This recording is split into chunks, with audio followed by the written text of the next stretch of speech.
এখনো অনেকেই জেলে আছে, তাই আওয়ামী লীগের মামলায় এখনো অনেকের নামে মামলা আছে, অথচ সেই আওয়ামী লীগের নামে তারা ইনিয়ে বিনিয়ে সুপারিশ করতেছে। কেন জানেন? কেন জানেন? কারণ দ্রুত ইলেকশনটা হয়ে গেল, ওনারা দ্রুত এমপি হতে পারবেন, ওনারা দ্রুত মন্ত্রী হতে পারবেন, ওনারা দ্রুত ক্ষমতায় যাইতে পারবেন। না ভুল বললাম? আরেকটা জায়গা আছে, আরেকটা জায়গা আছে, আওয়ামী লীগকে যদি এই নির্বাচনে অংশগ্রহণ করানো যায়, ওনাদের তাল গাছ তো ওনাদেরই থাকলো। বাকিটা হচ্ছে এই নির্বাচনের যে একটা লেজিটিমেসি, সেই লেজিটিমেসিটা তারা আওয়ামী লীগ এবং ভারতের কাছ থেকে নিয়ে নিতে পারলো। আমাদের উপদেষ্টাদের অনেকে মুখে কুলু পেটে বসে আছে, বসে নাই? সব উপদেষ্টা কথা বলছে। আপনারা সাংবাদিক ভাইরা প্রত্যেকটা উপদেষ্টার কাছে যাওয়া ধরবেন যে আওয়ামী লীগের বিষয়ে আপনার মতামত কি।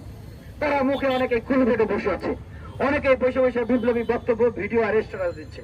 নিষিদ্ধের বিষয়ে তাদের কোনো রাষ্ট্রীয় কোনো কার্যক্রম, কোনো তৎপরতা নাই।